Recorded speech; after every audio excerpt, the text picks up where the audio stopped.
is lesson 2, properties with exponents and radicals. Our essential question is, how can properties of exponents and radicals be used to rewrite radical expressions? Okay, and here's our table of contents. Properties of rational exponents. So these properties of rational exponents are actually something you might have already previously seen in an Algebra 1 course. So we have product of powers, where the same base, I add the exponents together. So if I'm multiplying a to the m times a to the nth, I would have a to the m plus n. Okay. Quotient of powers, if I'm dividing them and they have the same base, I subtract the exponents. All right, this is the power of power property. So basically what this is, it's a power raised to a power. So if I have a base of a and I have two exponents, so a to the nth power, what I'm going to do is actually multiply those exponents together. The power of product. So if I have AB to the nth power, I distribute that power to each of the values within the parentheses. Negative exponent, I flip it. So I use the reciprocal of it. So if it's in the top, it goes into the bottom. And if it's in the bottom, it goes into the top. So if I have a to the negative nth power, that's the same as 1 over a to the nth power. Use properties of exponents. How can you rewrite the expression 81 to the 5/6 power times 81 to the negative 1/3 power using the properties of exponents? Okay, they both have the same base of 81, and since we're multiplying them together, we can actually add the exponent. So 81 to the 5/6 plus negative 1/3. These are not like fractions, so I need to come up with a common denominator. In this case, my common denominator is 6. So I can multiply my second fraction, negative 1/3 times 2, the numerator and the denominator. So I get 51 to the 5/6 plus negative 2/6. So now they have a common denominator, so I can just subtract or add the numerators of the fractions. So 5 plus a negative 2 is going to give me a 3. So I have 81 to the 3/6 power. Then I simplify the fraction. I can divide both my numerator and denominator by 3. So I get 81 to the 1/2 power. Okay. I can rewrite this as a radical. So remembering that my denominator of my fraction is going to be the index for my radical, and 81, my whole number, is going to be my radicand. So I've got the square root of 81 with an index of 2. So it's a square root. 9 times 9 does give me 81. So I get 9 as my final solution. How can you rewrite the expression xy to the third divided by x to the 1/2, all raised to the 2/3 power using the property of exponents? So there's a couple things that I want to do here first. I don't necessarily enjoy dealing with fractions within a fraction. So I'm going to go ahead and try to get rid of that first. I can use the quotient of powers property. Since the x's are the same base, we can subtract those exponents, which means that we are going to subtract 1 minus 2, because this x has an exponent of 1, and this x in the denominator has an exponent of 1/2. So my numerator's exponent minus my denominator's exponent. So I get x to the 1 minus 1/2, y to the third, and everything's still raised to that 2/3 power. 1 minus 1/2 does give me 1/2. The next thing that I want to do is I want to take this 2/3 and I want to distribute it to each of the powers inside the parentheses. So when I do that, I'm going to multiply. So I'm going to do 1/2 times 2/3 and 3 times 2/3.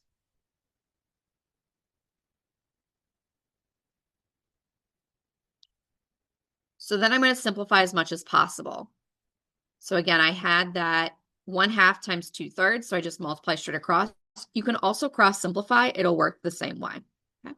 Same with 3 times 2/3. So I will get 1x to the 1/3 power and y to the 2nd power when I simplify. Okay, so I get 2 over 6 and 6/3, which does simplify to 1/3 and 2, respectively.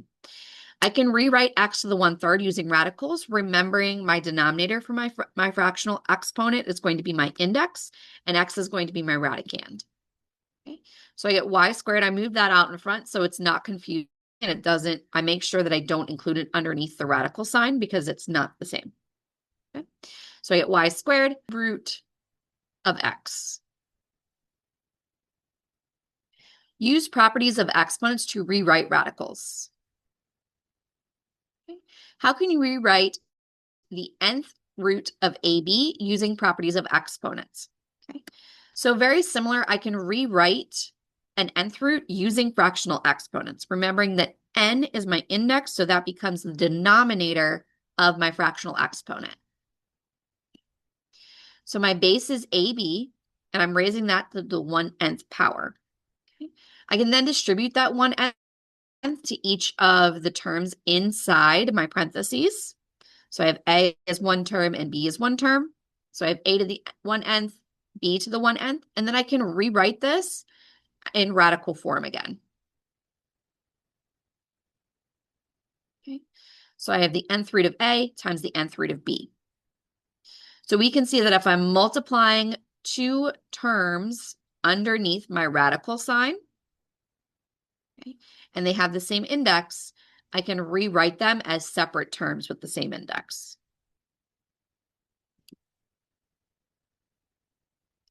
So this is a very similar property to the product property. So how can you rewrite the cube root of 16x to the 5th using the properties of exponents? So I first want to find a prime factorization of 16x to the 5th, and then see if I have any groups of 3. Okay. So I have 16 is 2 times 2 times 2 times 2, and then I have 5 x's. Okay. I'm looking for groups of 3, so I do have one group of 2's, and I have one group of x's. Okay. Those are going to come out of underneath the radical sign, and anything left is going to stay, remembering to keep the index the same. So 16x to the 5th can be rewritten as 8x to the 3rd times 2x squared. Because again, I've got 8, 2 times 2 times 2 is 8. X to the 3rd, again, that's that perfect cube root. And then what I have left over is the 2 and the x squared. So I get 2x times the cube root of 2x squared. Because 8x cubed, remember, when I take that out, that's one group of 2's. So writing the expression as 2x times the cube root of 2x squared may be called the reduced radical form. This may be so because all the perfect nth roots have been reduced as much as possible in the radicand, and there are no radicals in the denominator of the expression. Properties of radicals. So very similarly to properties of exponents, we have properties of radicals. We have the product property of radicals, which states that if I have a term underneath my root, I can split it by multiplying. Okay. So I've got the nth root of AB is the same thing as the nth root of A times the nth root of B. Okay. The product property of radicals, again, with that exponent value, AB to the 1/nth is the same thing as A to the 1/nth times B to the 1/nth. The quotient property of radicals states that if I have the nth root of A divided by B, I can take the nth root of A divided by the nth root of B. Okay. Very similar idea to the quotient property of radicals, where I'm dealing with exponents instead of like the actual radical symbol. So A divided by B raised to the 1/nth power is the same thing as A to the 1/nth divided by B to the 1/nth. Rewrite the product or quotient of a radical. What is the 5th root of 16 times the 5th root of 8 in reduced radical form? Okay, so I want to use the product of radicals property to write both radicals under the same symbol with the same index. So I have the 5th root of 16 times 8. Okay. I can simplify the radical by multiplying the numbers together, or you can find the prime factorization of the two factors already It'll make your life a little bit easier unless you would like to deal with a larger number. Okay. So 16 times 8 is 128. 16 split and into its prime factorizations form is 2 times 2 times 2 times 2, while the prime factorization of 8 is 2 times 2 times 2. Okay. So again, I'm looking for groups of 5 in this case, because that's my index. So I do have one group of 2s, so they're going to come out from underneath the radical sign. Okay, and then I have 2 2s left over, so I get 2 to the 5th root of 4. Okay. What is the 6th root of 8x times the 3rd root of 2x in reduced radical form? They don't root. So right now I cannot use any of my properties that I have learned, okay, because they don't have the same index. They also don't have the same base. But what I can do is I can rewrite them in exponential form. Okay. So I'm going to change the 6th root of 8x to 8x raised to the 1/6 power, and cube root of 2x to the 2x to the 1/3 power. Okay. I can then rewrite the 1/3 so it has a common denominator. Okay, by multiplying by 2, so that gives me 2/6.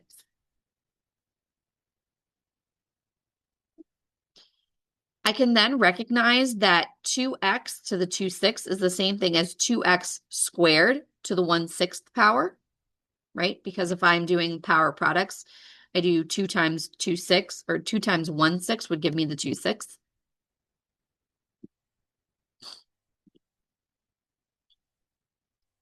Now they're both raised to the same exponent, that 1/6. I then know that 8x can be rewritten and 2x squared can be rewritten. Okay. So I get 8x times 2x squared. 2x squared is 4x squared, because 2x times 2x, 2 times 2 is 4, x times x is x squared. And then I multiply 8x times that 4x squared to give me 32x cubed. Okay. And then I can rewrite that as a radical, so the 6th root of 32x cubed. You can, of course, multiply through this and see if there are any ways to simplify it further. But 32 is 2 to the 5th power. It's a group of 5, not a group of 6. And x to the 3rd is a group of 3, not a group of 6. So I can't simplify this any further. What is the cube root of 2n divided by 9m in reduced radical form? So again, I can rewrite this because it is a quotient and it has the same index. And I want to rationalize a fraction. We need to not have a radical or a fraction in the denominator. Okay. So I can rewrite this using my quotient property for radicals. So I have the cube root of 2n divided by the cube root of 9m. Okay. I can figure out the prime factorization of 9m to see what would make a perfect cube root. So 9m is 3 times 3 times n, but I'm looking for a group that would make 3. So I would need one more 3 to make a group of 3, and 2 more m's to make a group of 3.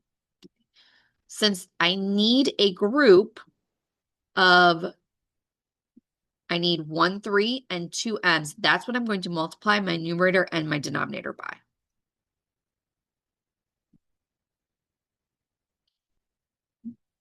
So I'm multiplying the cube root of 9m times the cube root of 3m squared.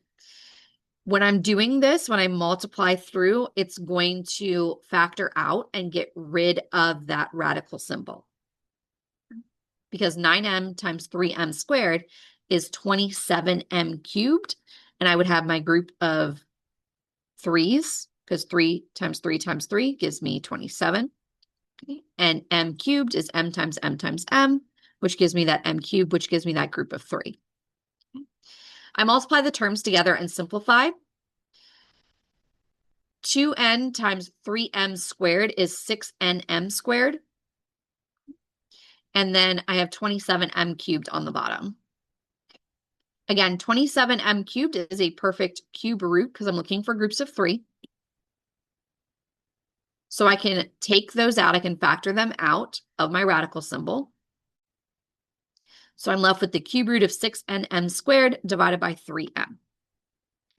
This is as simplified as possible. There is nothing in the 6nm squared that I can take out from underneath of the radical sign because I don't have any groups of 3 on top.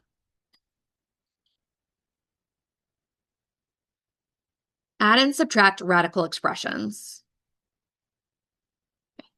What is the sum of the square root of 20 minus the cube root of 16 plus the cube root of 250 minus the square root of 5? So the first thing that I noticed right away is I'm looking for radical symbols that have the same index value. So I'm determining my like radicals. Again, like radicals are radicals with the same index and the same radicand.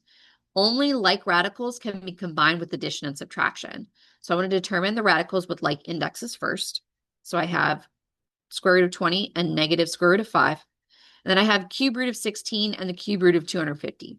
So I'm going to rewrite these using the commutative property of addition and subtraction. Okay. So they're together. Now I'm going to see if I can simplify any of these so that I can have like radicals together. Square root of 20 becomes 2 times 2 times 5. The cube root of 16 becomes 2 times 2 times 2 times 2. The cube root of 250 becomes 2 times 5 times 5 times 5. And the square root of 5 just stays the same. It's already in its prime factored form. Okay. Again, I'm looking for groups of 2 in the orange and groups of 3 in the pink. Okay. I do have one group of 2 in my 2 times 2 times 5, so I can take those out. And then I also have a group of 3 in my first term and in my second term. So now I have 2 square root of 5 minus the square root of 5 minus 2 cube root of 2 plus 5 cube root of 2. Now they have the same radicands and the same indexes. So I can subtract my oranges. 2 minus 1 is 5. And then my pinks, negative 2 plus 5.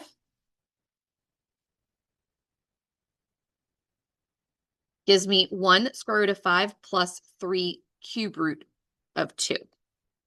Right, the design shows the boards needed for bracing the back of some set scenery. Will 80 feet of wood be enough for all of the bracing? So I have 2 flats here essentially. So I've got this green flat, which is a square that is 3 feet by 3 feet. And I don't know what my diagonals are, so I'm going to need to figure those out. And I also have this pink and yellow flat that's being braced the entire way, and that's an 8-foot square. So the first thing that I want to do is I want to figure out what these diagonals are in their length. So in order to do that, because I am dealing with squares, they create right triangles with the diagonals. So that means I can use the Pythagorean theorem, a squared plus b squared equals c squared, in order to figure out my missing hypotenuse or the diagonal lengths of each of these squares. So my first square, my smaller square, is that 3 foot by 3 foot square. So 3 squared plus 3 squared gives me 9 plus 9, which gives me 18. I take the square root of both sides, so I get the square root of 18, which if I break that down into prime factorizations is 2 times 3 times 3. So I do have that one group of 3, so I can take that group of 3 out. So I have b equals 3 square root of 2. I'm going to do the exact same thing for my 8-foot square. 8 squared plus 8 squared is 64 plus 64, or 128. Square root both sides. That's going to give me a prime factorization of 2 times 2 times 2 times 2 times 2 times 2 times 2. So I have 3 groups of 2's and 1 left over. So I have 8 square root of 2.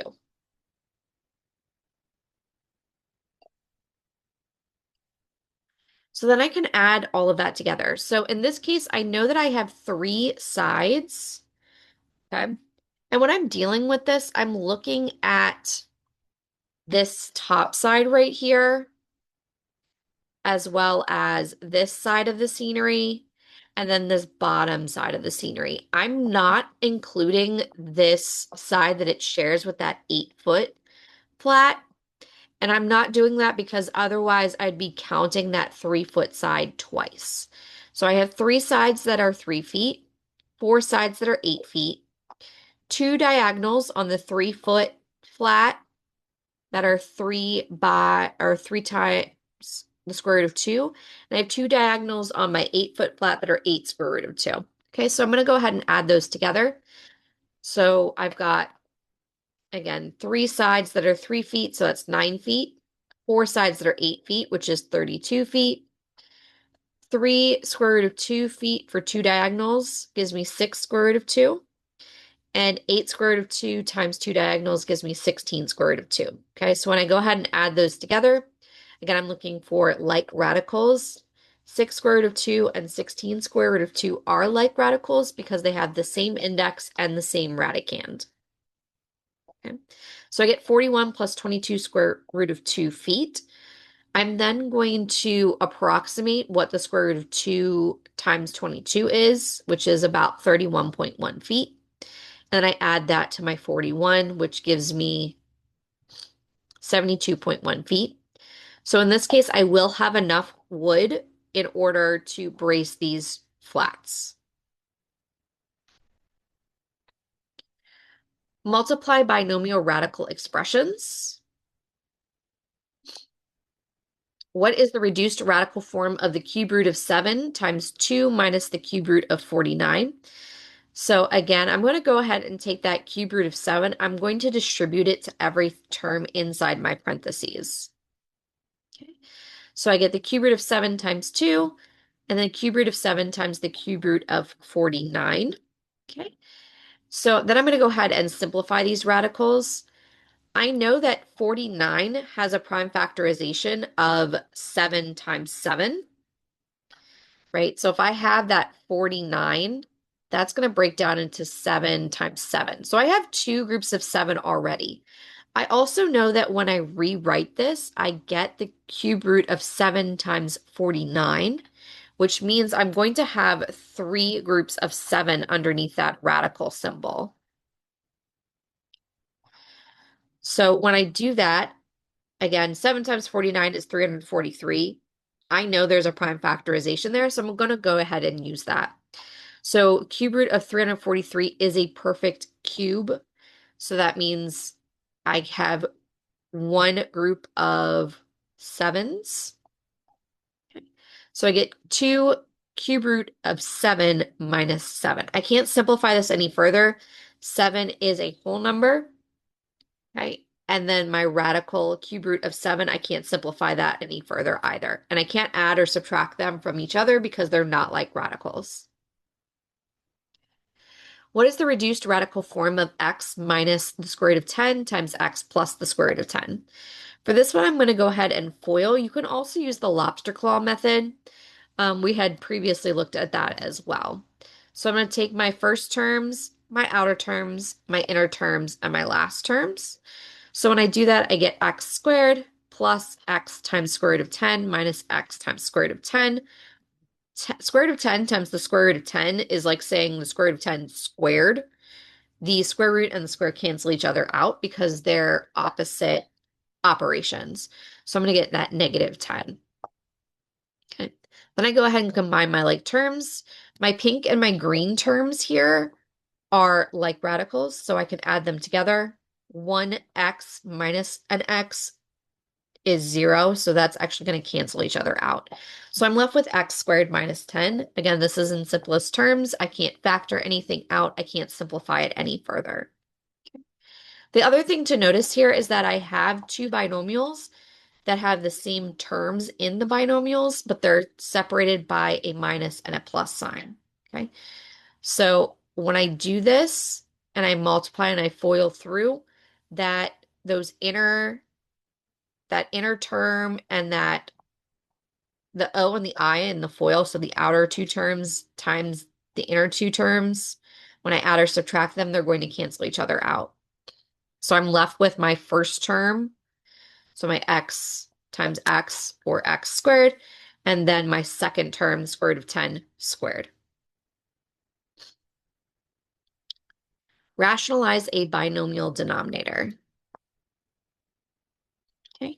How can you rewrite 1 over the square 1 over 2 plus the square root of 5 without a radical in the denominator. So again, I want to rationalize this denominator. So I want to make sure that I don't have any radicals or fractions in my denominator in order to make it as simplified as possible. Okay. To rationalize a denominator that has a binomial denominator, I need to multiply it by the conjugate. Okay. We talked about conjugates in a previous lesson. So you're going to keep the terms the same. Okay. But what we're going to do is we're going to flip the sign. So in this case, I have 2 plus the square root of 5. So I'm going to multiply by 2 minus the square root of 5. Okay. And I just multiply straight across. So that gets me 2 minus the square root of 5 over 2 plus the square root of 5 times 2 minus the square root of 5. Again, you can FOIL through, or you can recognize that 2 squared minus the square root of 5 squared is going to give us the same answer in our denominator. Okay. Again, I'm going to combine my like terms. So I'm going to get 2 minus the square root of 5 over 4 plus my negative 5. So that is going to simplify to 2 minus the square root of 5 over negative 1. Then I can rewrite this as negative 2 minus the square root of 5 and distribute that negative sign. So I get negative 2 plus the square root of 5. You could also write it as the square root of 5 minus 2. Either way is correct. Summary. So we talked about the product property of radicals and the quotient property of radicals. So basically, if I have a radical with two terms underneath the same index, I can go ahead and split them, and it's just multiplying them. Okay. So this is really helpful, especially if you have a product underneath that radical symbol that is made up of a perfect nth root and a non-perfect nth root. So you can split it off to make it easier to factor things out of the radical symbol. Okay. Same thing with the quotient property of radicals. You're basically just being able to split something that has already been dividing. And again, if I'm rationalizing my denominators, I'm multiplying by the complex conjugate. So b plus the nth root of 4 times b minus the nth root of 4 will get rid of that value, get rid of that radical symbol in the denominator, and that's what I want. And when you multiply through, you're taking the first term squared minus the second term squared. And that is the end of Unit 5, Lesson 2.